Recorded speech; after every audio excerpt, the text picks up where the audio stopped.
I went 10 years, my entire teenage years, without eating sugar. No sweets, no ice cream, no candy, no sodas, no anything.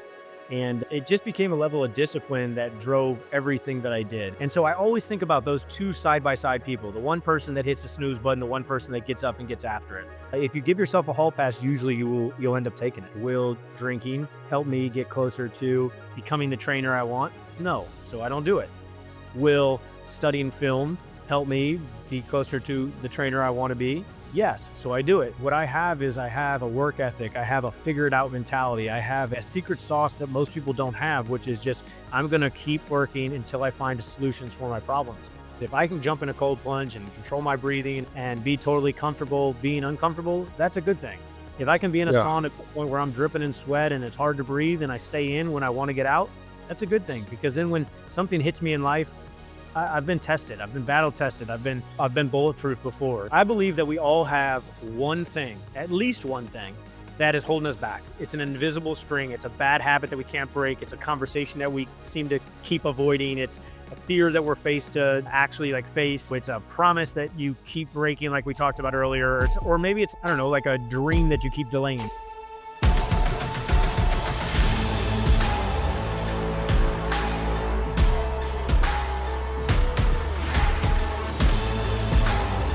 This is Sparta! Welcome back to Spartan Leadership. I'm your host, Josh Kosnick, and this is the podcast for leadership, inspiration, and impact.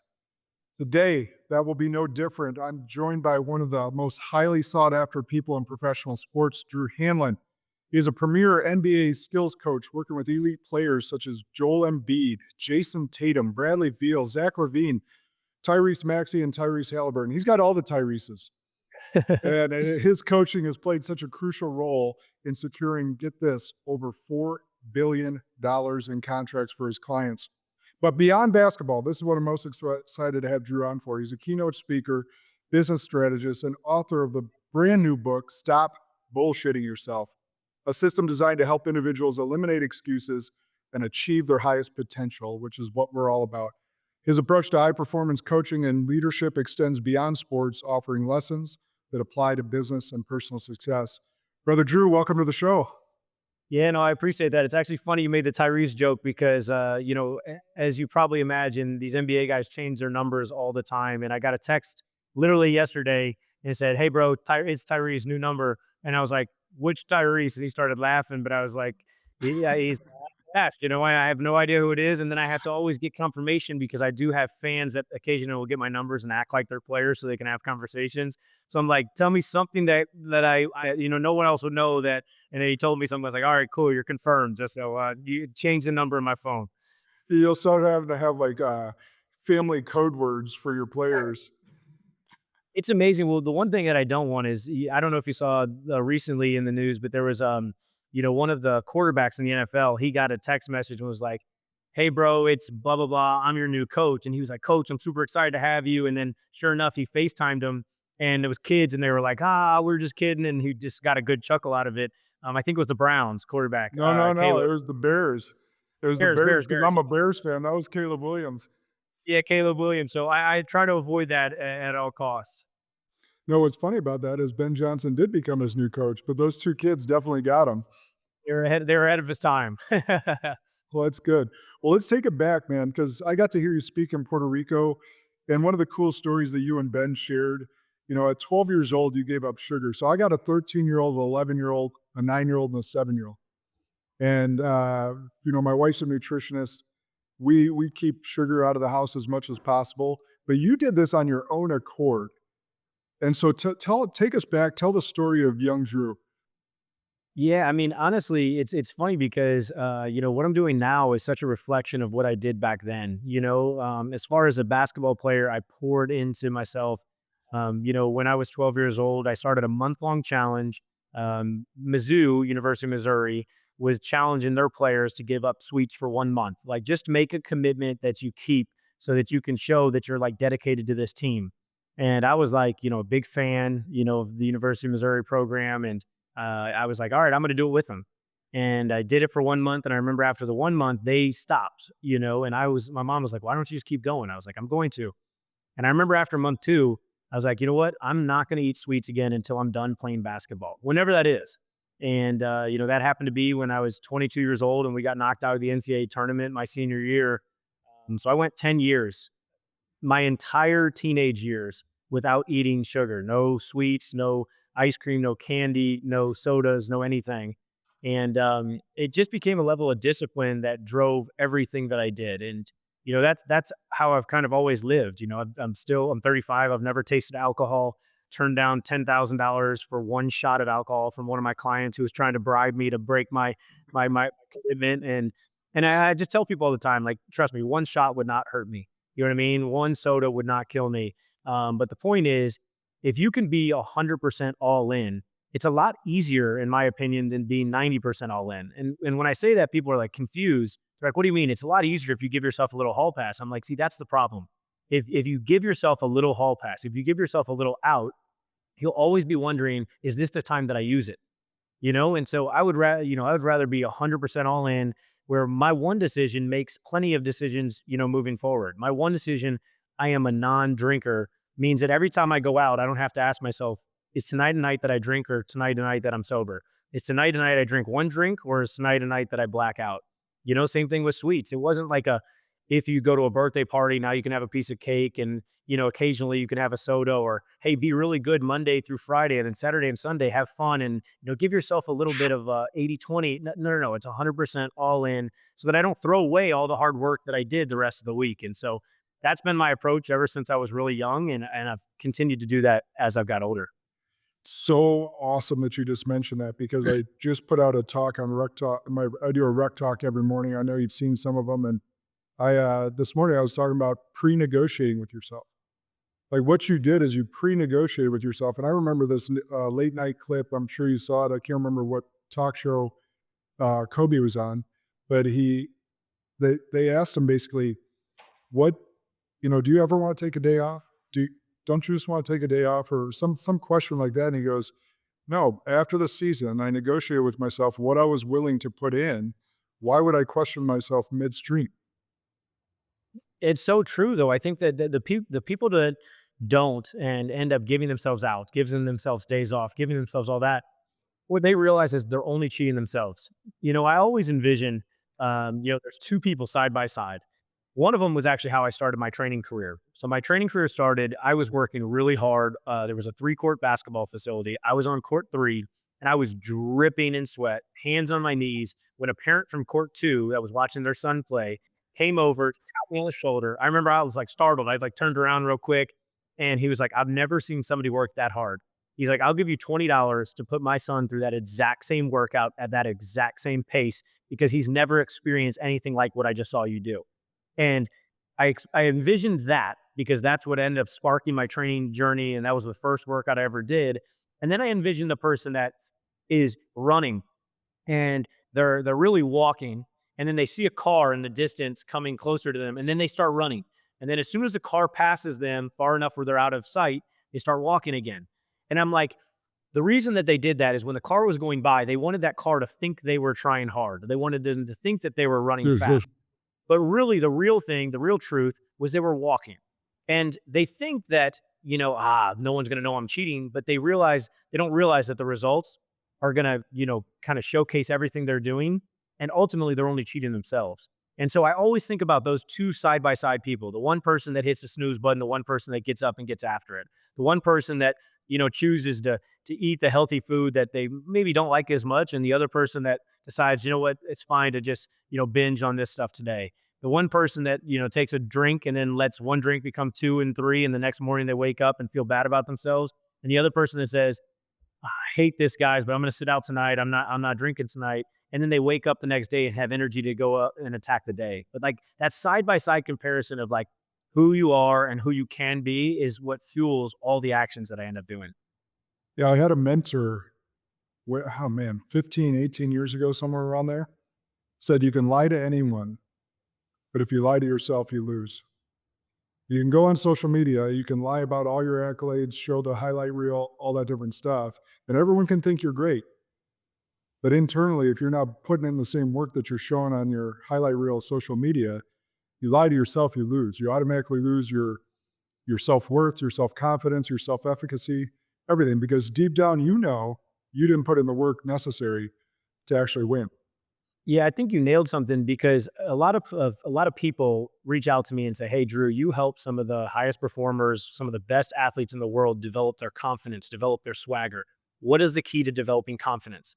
And I always tell them, believe in yourself, trust in yourself. And you know what that comes from? It comes from building evidence. If over and over and over again you're in a gym and you're shooting and you're making a certain shot and you've seen it, there's evidence. When I shoot the shot, it goes in. Then in the game, when you shoot that certain shot, then obviously you believe it goes in. Well, the same is true in life.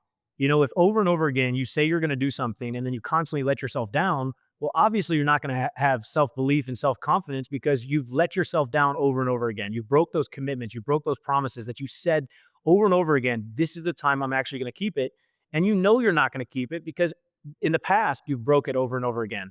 And so to build self confidence, to build that self trust, to me, it all starts with keeping one promise with yourself and then keeping another one and then keeping another one. And it's not like keeping a promise when it's convenient. It's like keeping a promise regardless how you feel in that moment, regardless the circumstances or situations, because it always happens.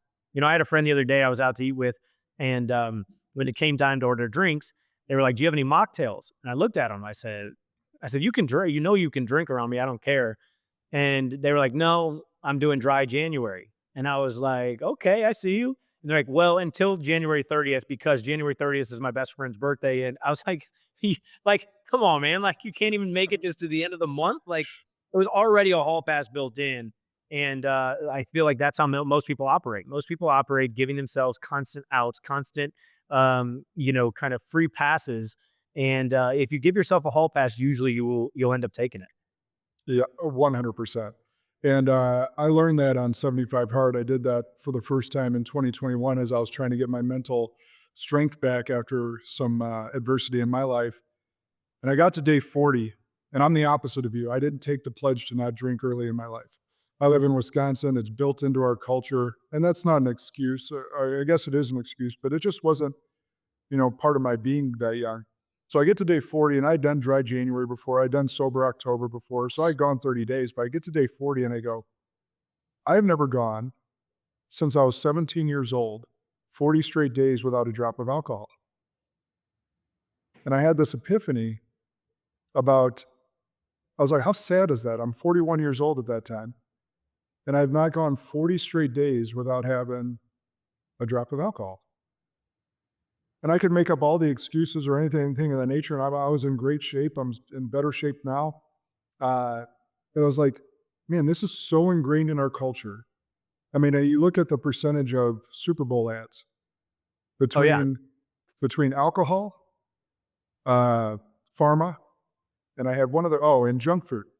Yeah. It's over 50% of the Super Bowl ad. So primetime TV, even, we could take it down to primetime. I did a ChatGPT on it because I always ask my kids, hey, what's the sale? Anytime a commercial's on, I was like, what are they trying to sell you?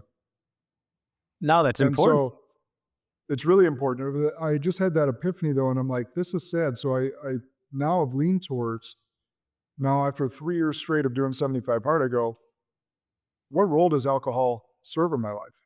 Does it make me the best version of myself? And if I'm trying to show up and I have this thought that goes through my head every time I transition between a coaching meeting to this podcast to anything else I'm going to do in the day, I want it to be the best hour of someone's day. I want to be the best hour of Drew's day. I want this podcast to be the best hour that someone listens to. If I drink alcohol the night before, even if it's one, that doesn't serve that purpose. No, I love that. And again, it's funny because in my book, I have something that I love and I've used it since college. I started it in college, and it's basically redefining, it's an easy system that helps you redefine what you're really asking. And so what it is it says will, and then you insert the blank, whatever the action you're thinking about taking. So will, drinking alcohol, and then help me get closer to, and then boom. And that's where you put whatever you're after. And so that was my question that I use all the time. Like, will drinking help me get closer to becoming the trainer I want? No. So I don't do it. Will studying film help me be closer to the trainer I want to be? Yes. So I do it. And it's like literally the easiest way to ask yourself, should you do something or should you not do something, is ask that. So let's say you want to be a great parent, will, and then insert whatever, arguing with my kid, help me be, a loving parent. No, so don't do it. Figure out ways to operate around it. Let's say you're struggling financially, will, and then buying this, whatever, help me. And no, okay, then don't do it. So it's like, if you constantly ask yourself these, will X help you with Y, it really makes it very simple of yes or no. And I'm a big believer in like black and white, 100% or zero. Like, and I do believe there is gray area in the aspect of like, you can easily say like, well, will, buying dinner help me be a great parent? Well, it could help me, but it could also not help. I'm like, okay, I get it. You want to negotiate with yourself. But like the truth is, the majority of the decisions and actions that we're making, it's very clear whether we should or shouldn't do it. And there's always a best choice, and there's always a better choice, and there's always a, not so great choice. And it's like, try to make as many of the best choices as possible. And occasionally, if you slip up to a better choice, that's okay. You know what I mean? But it's got to be something where you kind of have everything pushing and pulling in the same direction. And that's one of my big parts of my work, is making sure that I rally all these individuals, whether it's the front office, the GMs, the coaching staff, myself, the parents, the agents, the managers, the marketing folks, everybody that has my clients' ears. We have to make sure we're pushing and pulling them all in the same direction. Because if we're constantly pushing and pulling them in different directions, it causes confusion instead of clarity. And I believe that you need clarity to move in like a big direction. And I think that that's how many people live their life. They get constantly, their actions and their decisions and their people around them are pulling them and pushing them in different directions. It is hard to move forward when you're getting tugged in a bunch of different directions. And so I think what you just said is perfect for people to understand, is like, if you can constantly ask, will X help me get to Y? It just makes it really, really simple if they should do or not do something. That's a great framework. And then it takes away from that peer pressure that your friend exhibited. It's like, hey, if my friend comes and, just badgers me about having you can have one. No, because I already decided that that's not going to get me closer to why. Yeah, no, it's so easy. And I really do think that people need to be able to understand that like the reason they are where they are is because the decisions and actions they've made to this point, which is powerful, because once you realize that what you're doing now is getting you to where you are next. And so the easy question to ask is like, if you love the trajectory of your life, keep going. If you don't, make changes. It's that simple. And I think that too many people don't understand that, like, it's the justifiable excuses that are ultimately what hold us back. I always say that there's these invisible strings, whether it's a bad habit, whether it's a toxic relationship, whether it's financial pressure, there's some invisible strings that are literally driving your life and holding you back way more than you think. And if you could just make those changes, it would free up everything. People think that we're all great at compartmentalizing, the stresses and struggles in our life, and we're awful at it. The thing that comes to mind is like, somebody has a long day at work and they walk in and they're sitting down at the dinner table with their family, and their little 6-year-old, he flicks mac and cheese and it goes on the floor, and he slams the table. What are you doing? Pick it up. Like, mac and cheese hit the floor. It's okay. You know what I mean? Yeah. It's not that big of a deal. What really happened was work was bad, and that's all that's on your mind. So you're not present with your family. And so when one little thing happened, you snap because you're at your boiling point. You don't want to be that parent. You know what I mean? So I think that a lot of people think they can compartmentalize it. It might be something with your weight financially. Maybe you're stressing and struggling, but those little things drive everything. And so I think that it's important for us to make sure that we don't think, just my finances are off, everything else in my life is good. Just my health is off, everything else is good. Just my work is off, my relationship with my spouse is off, my kids don't love me yet, but they're going to eventually. Like, all those things drive everything else that we do in our life. 100%. And leading companies of people before, now I have 3 people, but 250 people previously. All the personal stuff bleeds into the business stuff. So if we don't help them on the personal side, and we're saying, oh, we're just going to focus professionally today, and we don't understand what's going on at home, and then then it's impossible for us to understand why they're underperforming, because we never found out what was happening at home. That was that invisible string, as you mentioned, that's really pulling them away from performing at their best. So that's awesome. I wanted to pivot here and take you back to college. You had we're talking to one of the greatest 3-point shooters of all time in NCAA. So was it 47 some percent? 48.2 my senior year, which is still 17th best all time, which is fun. But honestly, the thing that I love the most is it was just the accumulation of all the hard work that I put in, also with the mentality that I spend a lot of time in the book talking about, and that we've already talked about today. Because when I was in high school, I was one of the elite shooters around the country. Every morning I woke up 4:59 a.m. I'd shoot 1,000 shots before school. So that means throughout my high school career, I shot over 1.5 million shots. Which is obviously going to make you a good shooter if you put in that much work. And I was an elite high school shooter, won state championships, named Player of the Year in Missouri, all these great accolades. Problem is, I got to college and I didn't forget how to shoot, but I went into this role and this mindset of like, I got to be a point guard. I got to be a point guard. I'm undersized, and I didn't shoot it as well as I did in high school. I was in high 30%, so it was still good, but it wasn't elite. It wasn't like one of the best in the country. And I remember my junior going into senior year, I was like, you know what? I was already training NBA athletes. I knew I was going to continue on the training career and I was not going to be playing professional basketball. And so I was like, this is my last year. You know what I mean? I need to drop the pressure. I need to start having fun. I need to get back to trusting myself and just do what you do well and do it the best you possibly can. And that senior year, I blew up. I was first team all conference. Like I said, I was making, 48.2% of the 3-pointers and had an all-time year. And I was like, man, that is what happens when you can eventually trust yourself and also just let the stresses and struggles and pressures go. And so that's what has went into my work with my athletes. At first, when I started training athletes, I thought my job was just to help them with the skills training. And I realized very quickly that, the majority of success that you experience on the court happens here, right here. And you've got to get guys, to believe in themselves. You got to get them to trust themselves. You got to get them to get rid of the pressure. You got to get them to find things that fuel them. And that's why I started doing all the personal development off the court as well, with entrepreneurs and doing the keynote speaking and everyday people, just because I realized it transcends sports. Everybody needs the exact same thing. You have to have some level of talent and skill in whatever you do to be successful at it. There's no question about that. But then once you do have those, you have to be able to use them. I talk about it all the time with like the tool collector. There's tons of people that, they have a shed full of tools that are perfectly good to use and they could use it to build a masterpiece, but they're still going to the store looking to collect more tools. And I'm like, no, use the tools you have. And that's what I wasn't doing, the first couple of years in college was I wasn't using the skills I had. And that senior year, I finally used them and applied them and had a great year that I look back on and reflect on. And I'm like, man, that was a life lesson for me to be able to share to others. Just, sometimes you have everything it takes. You just have to change your mentality to finally, get what you're after.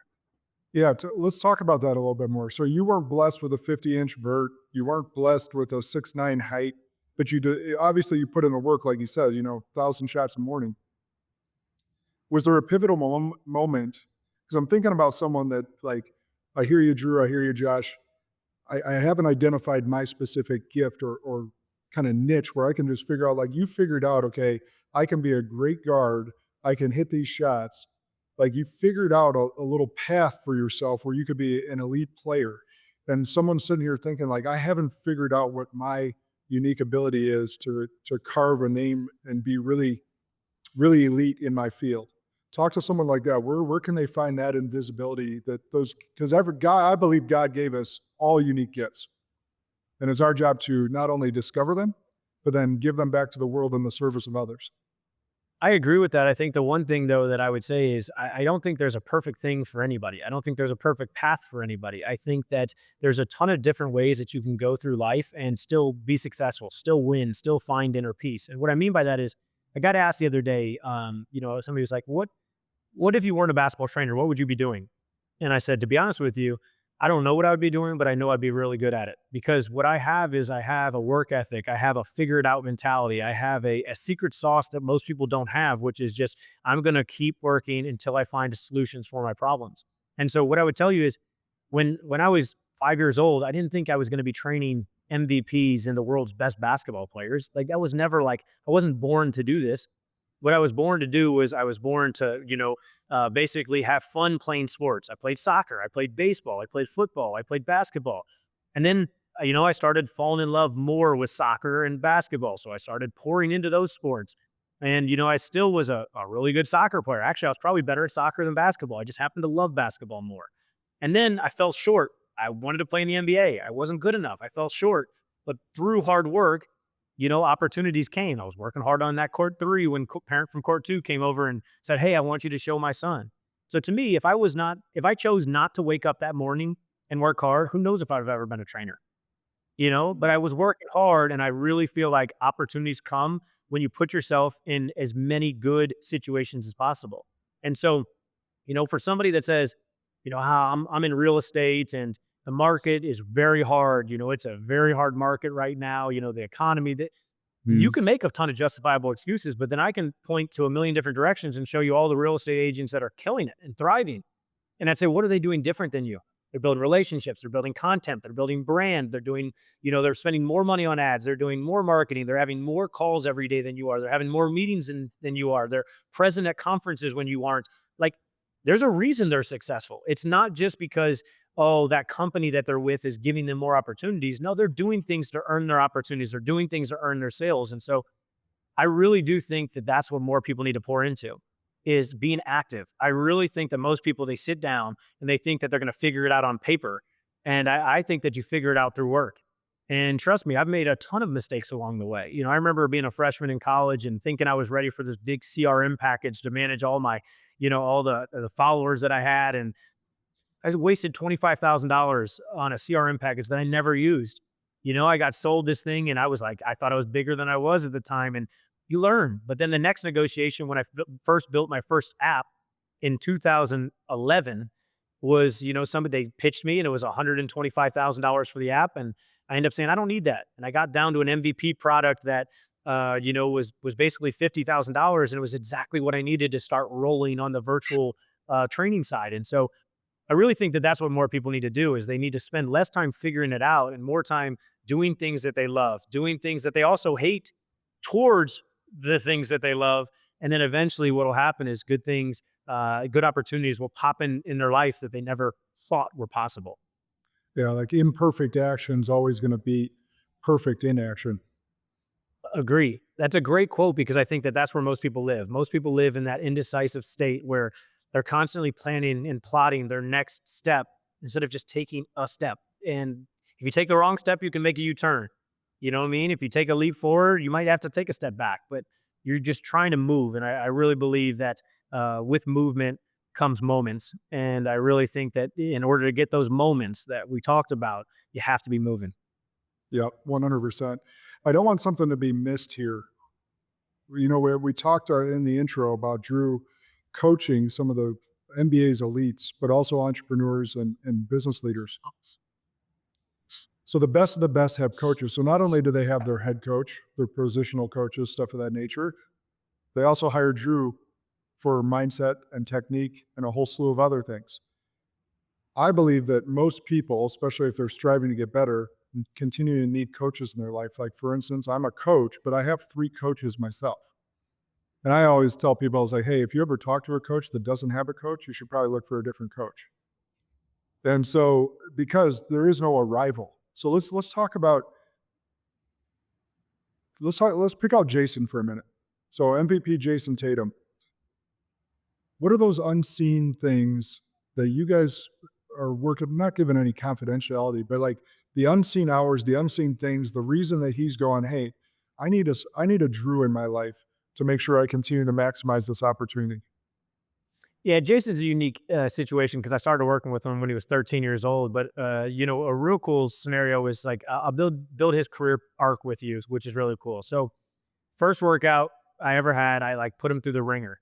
It's funny because I didn't know this until recently. He wrote the foreword for the book, and he literally said, he's like, I had to leave multiple times to throw up, but I just told Drew that I was going to get a drink. And I was like, that's crazy. Like, literally 13 years old, throwing up. And I wanted to put him through hell because I wanted to see if he had what it took mentally to push through, things that he had never been before. And I got a call 15 minutes after the workout from his mom in the car. His mom said, hey, you'll love this. He said, Mama, you were going to have to carry me off the court before I gave up. And that right there showed me that he had something different in him. And then the first 4 days that we worked out as a 13-year-old, we didn't shoot one jump shot. So for those of you that don't play basketball, all kids want to do is they just want to throw the ball up at the rim and shoot as many shots as possible. That's fun. And what we did was we broke down film and we started working on his jab step, his footwork. Not fun. But I told him, I said, listen, I know this isn't fun, but if you want to be one of the best players, in the area at the time, that's what we were striving for. I was like, this is what you're going to have to do.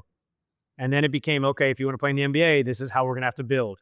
We'd set together a blueprint that we've been on for now 13 years together, which has led him to championships and first team All NBAs. And you just got named an all-star starter for the 6th time yesterday. Like, there's a lot of cool things he's been able to accomplish. But for him, the ending of the forward in the book is really cool because he said, when you get to the top of the mountain, which is what they did last year, they won the championship. He's like, you have to keep climbing.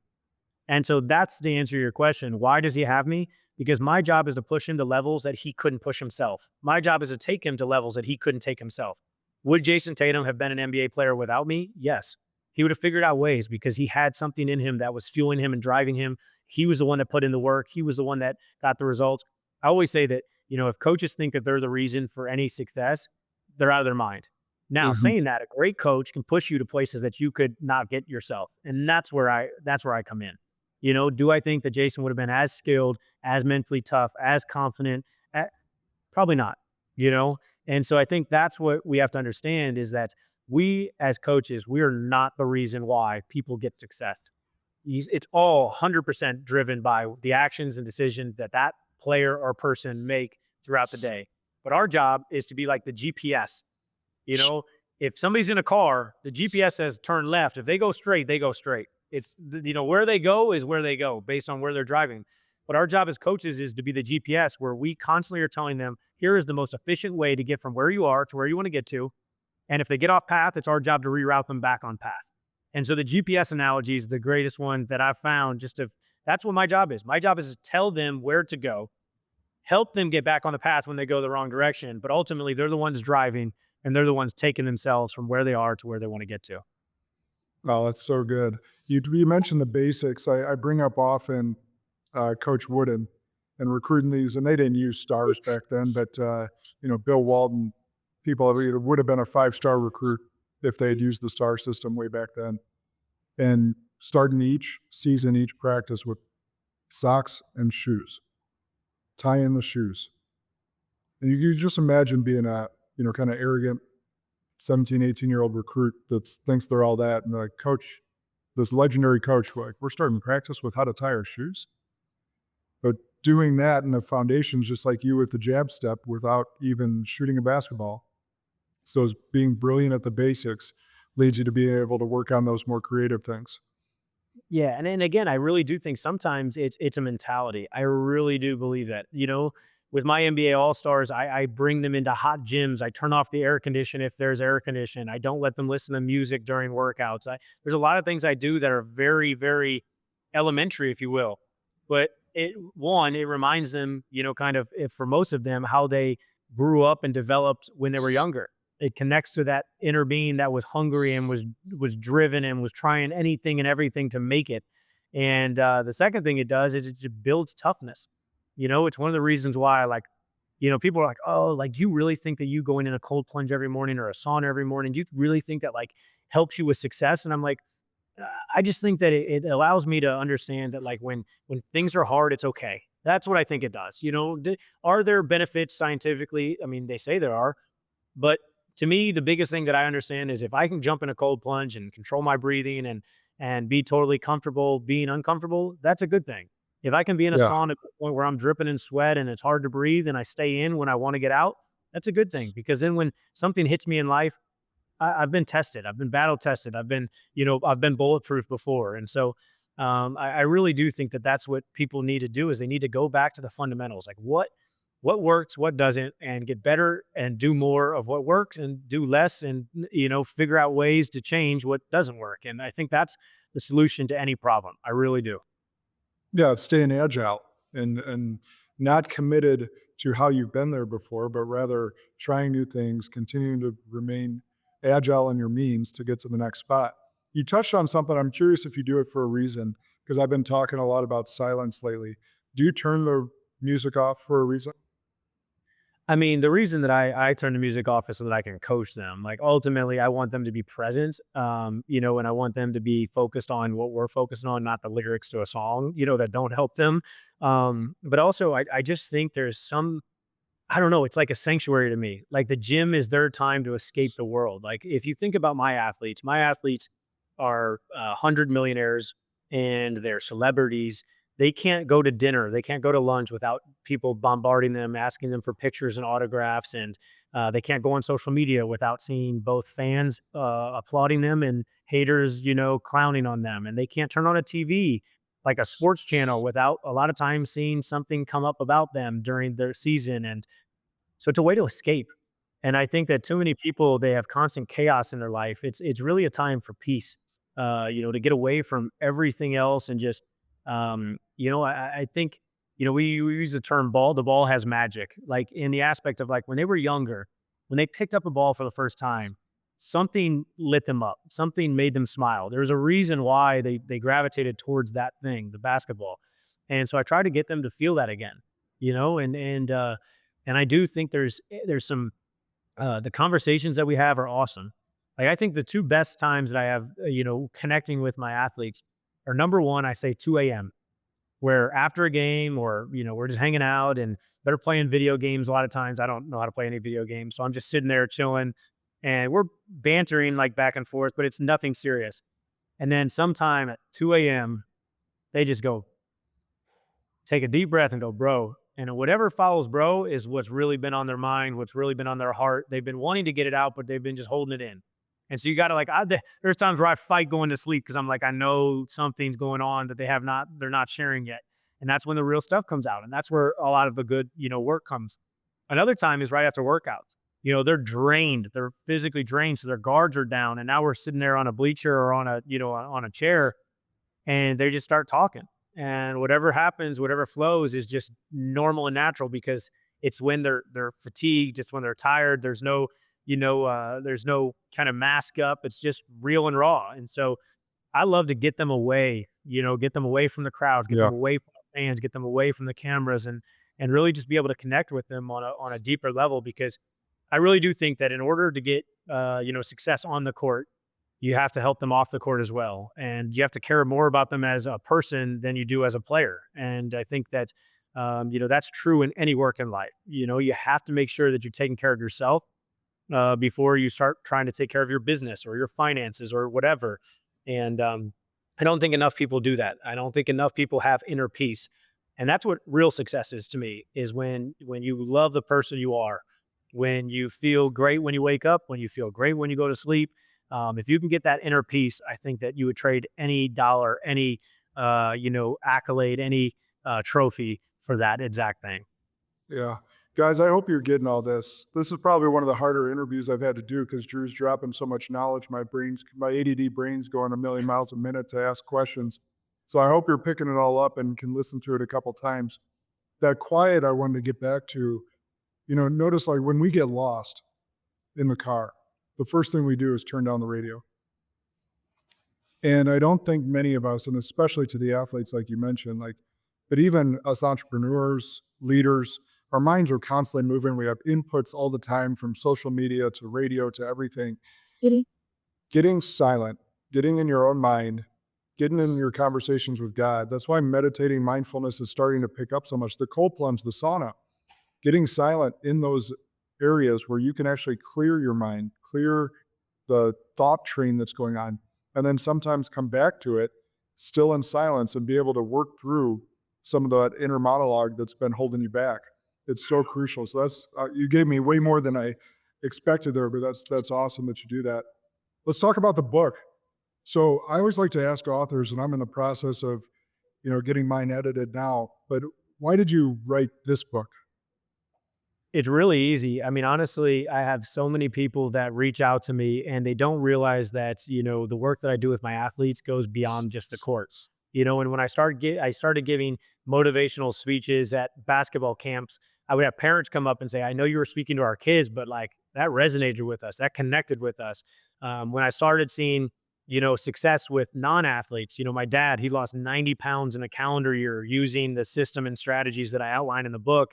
I was like, wait, I got to start sharing this with people beyond just the basketball players and the greatest basketball players. I was like, I work with 11 NBA players.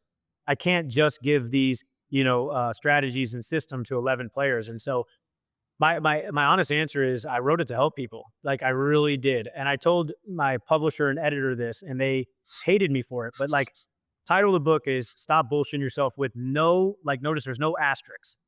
They wanted to take out the word bullshitting. They were like, you're not going to sell as many books because you're not going to be able to, we've had the NBA was like, we'd love to promote your book. Then they heard the title. They're like, we can't promote the cuss word. There's been TV shows that have said, we'd love to have you. Oh, we can't promote cuss words. And I told them, I don't care how many books I sell. I want to be able to impact the people that do read the book. And then it became down to like, there was other things. They were like, if you put an asterisk, then, we can. I said, no. I said, there's one thing that I believe.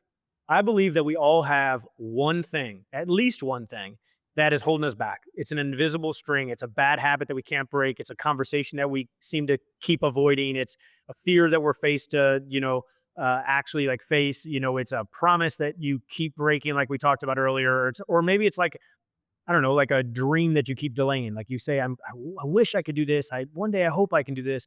And so whatever that one thing is, I wanted to help people identify it first off, then eliminate the excuses. And regardless how justifiable they are, I wanted them to be able to eliminate those, excuses and bad habits, et cetera, so that they could finally go all in and get the thing that they're after most. Because I've seen it firsthand. I've seen how powerful it is when you stop blaming your circumstances, when you stop justifying your excuses, and you finally go all in.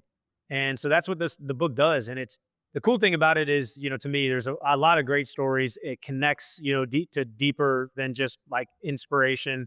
But also throughout the book, it's a workbook where you fill out everything. So it asks you, questions that are hard questions. But once you fill it out, by the end of the book, you actually have an actionable blueprint that you can use so that you can hopefully make the changes that you far too long wanted to make, but never been able to actually make. That's awesome. Yeah, it's interesting. My mentor and coach for 15 years, he was in the financial industry, and he wrote a book called Bullshit. It's a good word. I like that. I'll just send you a copy. He played in the NFL in the 70s as a wide receiver, and he had an Achilles tear at that time. And at that time, that was a career-ending injury. So went in the Hall of Fame as one of the best leaders at our company. And he wrote this book after he retired, and he just found that positive bullshit, the opposite of some of the negative bullshit that you're telling, is a very good tool for leadership in life. Yeah, I mean, to me, again, I really do. When you look at it, it's funny because imagine this. Like, imagine if, I'll give you an example. I'll use what you said earlier because you corrected yourself when you were like, oh, you know what? Growing up, in our state, drinking is part of the culture. And then you were like, well, that's bullshit. Like, actually, it is part of the culture, but that's all of us justifying it together. My dad, for years before he lost the weight, my dad was a butcher. And so my dad was like, when I try to get him in shape, he's like, Drew, no one can trust a skinny butcher. You can't trust a skinny butcher. And I was like, you're justifying something that I get it. Like, I obviously wouldn't want to walk in and see, somebody that looked really, really thin and say, hey, what's the best cut of meat? But like, that's not an excuse. Health is more important than you having this image of, this fat butcher is the butcher that people trust. Like, we all have these justifiable excuses. It would be me. If it would be me being like, I'm 5'11", I'm an average athlete. I'm not supposed to be good at basketball. So I'm not going to pour into, the hard work that I did because I just don't have a chance. That's bullshit. It might be somebody that says, I was born, to a family that was very middle class, so I'm never meant to be rich. That's bullshit. There's plenty of people that have been from middle class and have been self-made millionaires and even self-made billionaires. That could be somebody that experienced trauma when they were younger and they say, you don't get it. You didn't have to go through my upbringing.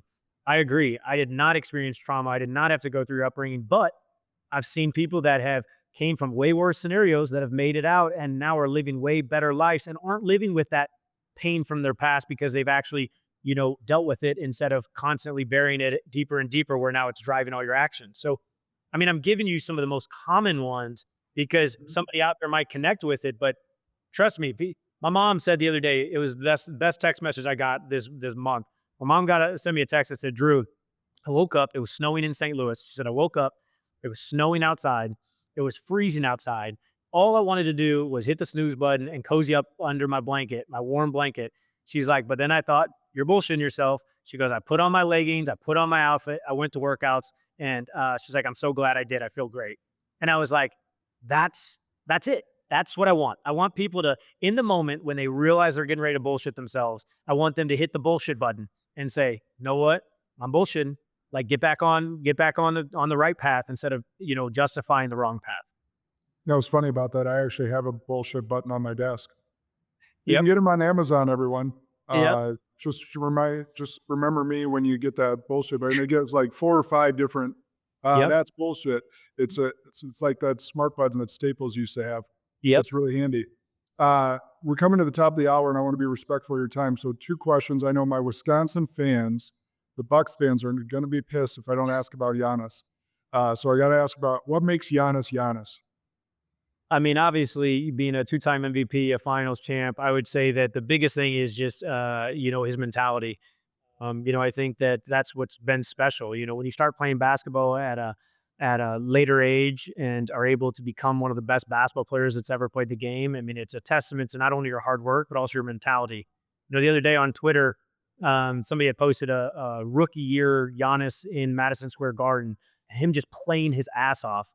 And, I always tell people, I think the best skill that he has is just his competitive nature. I think that it doesn't matter what's in front of him. He believes that he has a chance to win because he's willing to grind it out. And I think that's what makes him truly special. Oh, that's awesome. And from all outward experiences that I've had or just observed of him, just seems to be just a great human being as well. Yeah, no, unbelievable person. And again, I think that those are the people you cheer for. Those are the people that you want to cheer for, as the people that are really great people, also really great players, and then also do all the right things that go into being a successful athlete. Taking care of yourself, working hard, etc. So, he's an elite player, and you guys in Milwaukee are obviously lucky to have him. Yeah, you always experience.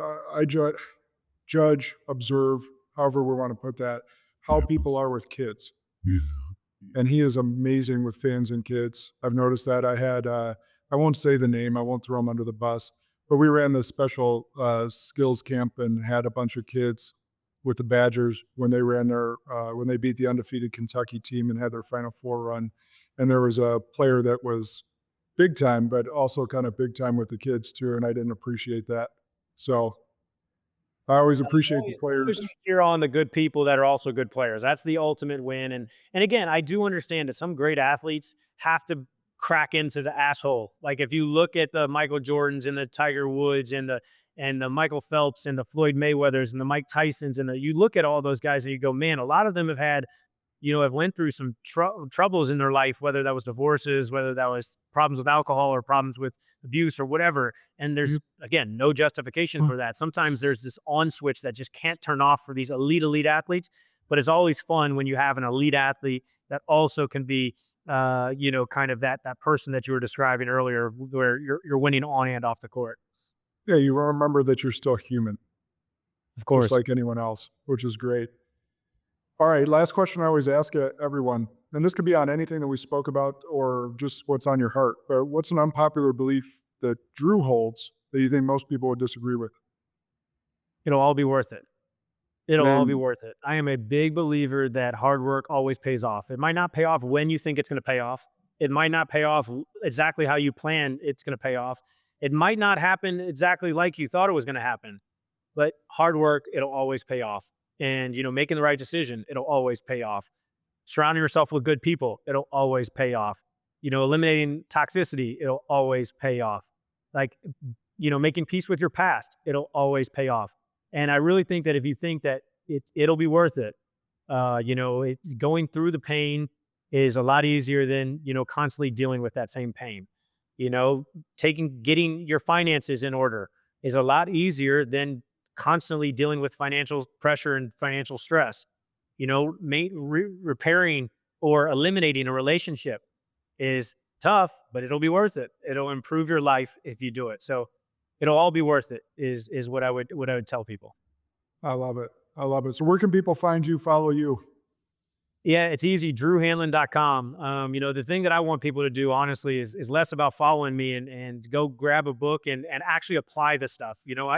I tell people all the time, I don't think people understand authors that actually go the publishing route. You don't make money on the book. You really don't.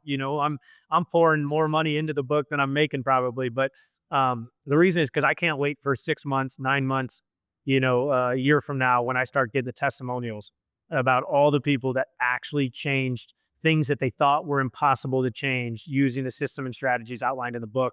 I got one this morning. I'd sent out a couple advanced copies and stuff like that. And it was so proud. I'm scrolling right now. And it was like, dude, truly still amazing. I'm still reading this book. Haven't set it down since I got it. Can I ask you about the process? And I was just like, this is awesome. It's starting. Yeah. You know what I mean? Like that lights me up. And so, people ask me like, why do you spend 300 days a year on the road? Why do you dedicate your entire life to others? Why do you have every other, person's problems on your plate and you're trying to help them, find solutions for those problems?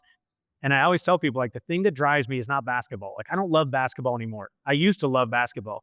I've just done so much with basketball that now I can't enjoy the game like I used to. When I watch, I'm analyzing, I'm critiquing the entire time.